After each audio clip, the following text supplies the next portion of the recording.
Hello, I'm Carrie Oderman. This is UATV News in English. We're broadcasting from our studios in the Ukrainian capital. Let's have a look at this hour's top headlines. January 12th is the day of Ukrainian political prisoners. People started commemorating those who were repressed, sentenced to severe terms, and sent to the Gulag back in the 1970s after yet another wave of repressions against dissidents and ordinary citizens. They were falsely accused and put on trial for defending human rights and the rights of every person's national identification, freedom of belief, and thought. Today, Ukrainians honor modern dissidents, people who were imprisoned by the Kremlin. A suspect in the murder of volunteer battalion fighter Amina Akuyeva has been detained. Ukraine's Interior Minister says the DNA matched some left on the weapon at the scene. The suspect also attempted to murder Amina's husband. He survived. The detained were previously involved in 2 other solved cases of contract killing in September 2016 and January 2019. Investigators are working to determine who hired the suspects. Euromaidan, the Heavenly Hundred, the annexation of Crimea, and Russia's aggression in eastern Ukraine. These words and phrases have entered into the lexicon of every Ukrainian over the past 5 years. They're also known beyond Ukraine's borders. Let's take a closer look at this dictionary of sorts in this next story. EU-Ukraine Association Agreement. On November 29, 2013, Viktor Yanukovych refused to sign Ukraine's association agreement with the European Union. This abrupt change in foreign policy led to protests across Ukraine. In the early hours of November 30th, security forces brutally dispersed around 400 protesters at Kyiv's Independence Square. 79 people were injured. Euromaidan, Maidan, Revolution of Dignity. The violent crackdown turned the pro-European rallies into anti-government ones. More and more people joined the protest, which later became known as the Revolution of Dignity. The Heavenly Hundred. This is how Ukrainians refer to 106 activists who were killed in the clashes during the Revolution of Dignity. Most people were shot between 18th and 20th of February at the Institutska Street. Today, the part of the street is known as the Alley of Heroes of the Heavenly Hundred. Russia's annexation of Crimea. On the 20th of February 2014, Russia launched a full-scale invasion of the Ukrainian peninsula. So-called Little Green Men, armed and without insignia, appeared in Crimea. In fact, they were regular Russian military personnel. On the night of February the 27th, Russian special forces seized the building of the Crimean parliament and government. In March, the occupational authorities held a sham referendum on whether Crimea should be part of Russia. The international community condemned the referendum and did not recognize its results. Russian aggression in eastern Ukraine. The next stage began when Russia and its proxies started military operations in the Donbass, violating the territorial integrity of Ukraine. On April 7, 2014, Russian-led forces seized administrative buildings in the Donetsk, Luhansk and Kharkiv regions.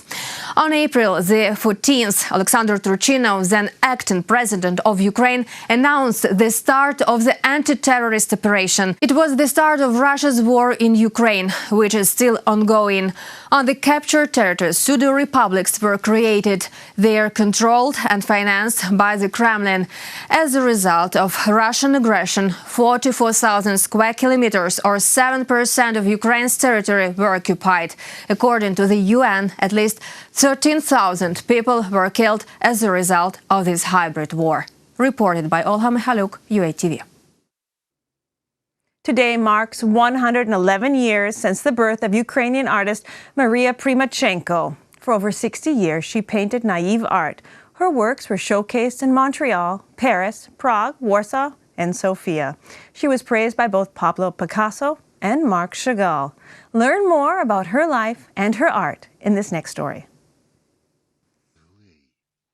Maria Primachenko was born in 1908 in a village of Bolotnya outside of Kyiv.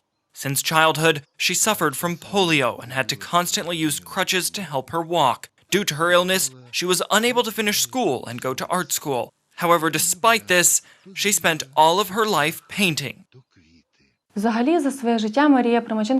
Over her life, she created more than 2,000 paintings. Our family has preserved a large collection of them. There are many paintings which the world hasn't seen yet. When she was alive, she often gave her paintings to her friends and acquaintances. Many of them are kept in museums now. Maria Primachenko was a representative of naive art. She did not mix paint and use the cheapest ones. She also made all of her brushes herself, from cat hair. Fantastic beasts became her hallmark. Primachenko's style is recognized not only in Ukraine, but across the world. Everyone knows who Maria Primachenko is. Ukrainians think that she isn't well known in the world, but no. When I travel the world, many artists are familiar with Maria Primachenko's art. Maria Primachenko worked without rest. As soon as she finished one painting, she started working on another one. Her works were showcased in France, Canada, Poland, the Czech Republic, and Bulgaria. Paintings are only one part of her art. Maria also sewed and embroidered clothing and made jewelry. She left one of her necklaces to her great-granddaughter Anastasia. She saved it for me. Before her death, she asked for it to be given to me. It so happened that this is my favorite color. If I'm upset, I pick it up and it inspires me. In Maria Primachenko's honor, Ukrainians name streets, put up monuments, and open exhibitions dedicated to her work and life. There's even a minor planet in the solar system named after her. Reported by Artem Holub for UATV. This is the last live English news from UATV. The Ukrainian government has decided to direct its resources away from its international broadcasting arm and to close the Arabic, Crimean Tatar, and English language departments. Over the past 3 years, the English news service team, made up of translators, editors, reporters, designers, anchors, and technical staff here at UATV, have worked together so news about Ukraine, from Ukraine, could be broadcast. This is our final story. Dozens of Russian state media channels and propaganda outlets broadcast to the occupied territories in eastern Ukraine, as well as other parts of Donetsk and Luhansk regions. UATV was one of the few Ukrainian outlets available. It was watched both by soldiers and civilians. These soldiers who watched us on the front line did not pay attention to the language of our broadcasting. Some of them even watched news in English. There are many soldiers fluent in English. When the channel was launched on October 1st, 2015, it broadcasted in Ukrainian, Russian and English. Later, it was expanded and launched UATV Arabic and Crimean Tatar. Hello, my name is Alexander Kiri. You're watching UATV News in English. Украина в фокусе новостей на UATV. В студии Дарья Вершиленко. Здравствуйте. Assalamu alaikum wa rahmatullah. Nusrat al-akhbar. Assalamu alaikum warahmatullahi wabarakatuh. Bu UATV. Over the course of 4 years, UATV was connected to almost 400 cable networks and broadcast to nearly 30 countries in Europe, North America, Asia, Africa and the Middle East. The concept of UATV is to convey information about what's really happening in Ukraine to the world, in particular Arabic-speaking countries, that it's not a civil conflict in Ukraine and not some disagreements between politicians, that it's a real aggression by Ukraine's neighbor. One of the most exciting and newsworthy moments that I can remember is what happened in the Kerch Strait when the Russian Navy attacked and captured Ukrainian vessels and Ukrainian sailors. We were the first to get commentary from Ukrainian officials in English to the world. UATV's war correspondents covered exclusive stories from the front line in eastern Ukraine. They reported about the lives of those who returned from the front line. Along with Ukrainian veterans, Anastasia Fedchenko conquered Hoverla, the country's highest mountain. You can see the military that climbed the highest peak of Ukrainian Carpathians, which is 2,061 meters above the sea. Though they have prosthetic legs, I shared the truth with the world that Russia unfolded the war against us. The Russian aggressor invaded the territory of Ukraine. British instructors I spoke to last year, they said actually they were learning from the Ukrainian soldiers. So it's not just them teaching the Ukrainians, it's also the other way around as well, and how this benefits both countries.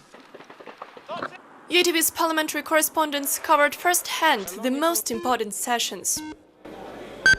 За 279 рішення прийнято. You can't even imagine what an honor it was for me to report, in particular to our Russian audience, about the voting of the Ukrainian parliament for the official military greeting. As the Russians call it, the Nazi slogan, "Glory to Ukraine." I had goosebumps when the MPs were voting for it. And now the cadets of the National Academy of the Security Service of Ukraine are greeting the minister. Commenting on this very parade became a real challenge for UATV English news presenter Olis Garjuk. It was live. The parade was lasting for about 3 hours. So I was sitting in a dark room for 3 hours with my microphone being switched on the whole time. So I couldn't drink. I couldn't have a sip of water. I couldn't breathe loudly. I couldn't cough, but I wanted to. This was not the only challenge Olis recalls. Last year at the Ukraine Reform Conference in Canada, he and his colleague Antonin Antosha conducted over 30 interviews in just 2 days. Another news anchor, Carrie Oderman, had a chance to interview the US Ambassador to the European Union, Gordon Sondland. The three amigos are Secretary Perry, again Ambassador Volker, and myself. And we've been tasked with sort of overseeing the Ukraine-US relationship.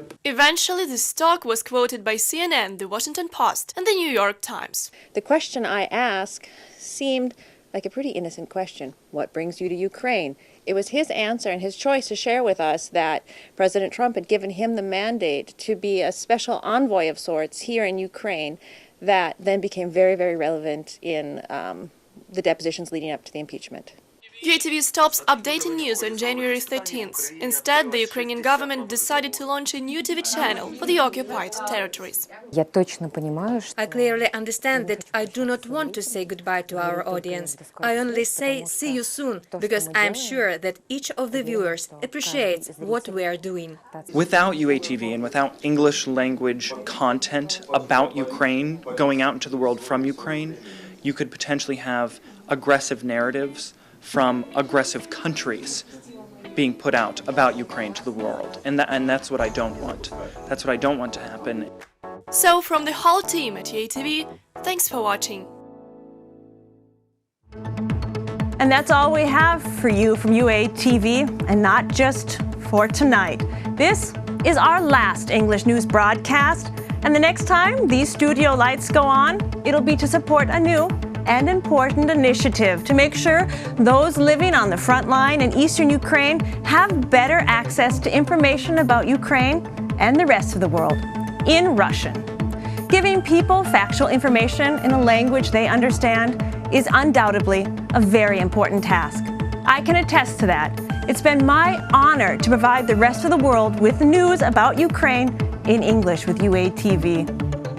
In just the past few days, the downing of the Ukrainian airliner 752, Ukraine has again found itself in a global focus.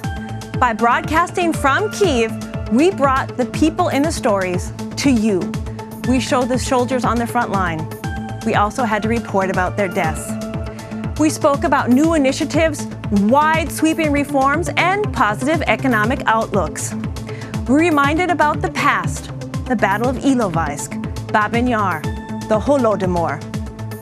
At least for now, the signal from this studio will be directed to the east. But Ukraine, it has its sights set on the west. Thank you for watching, and thank you for sharing your time with us. I'm Carrie Oderman.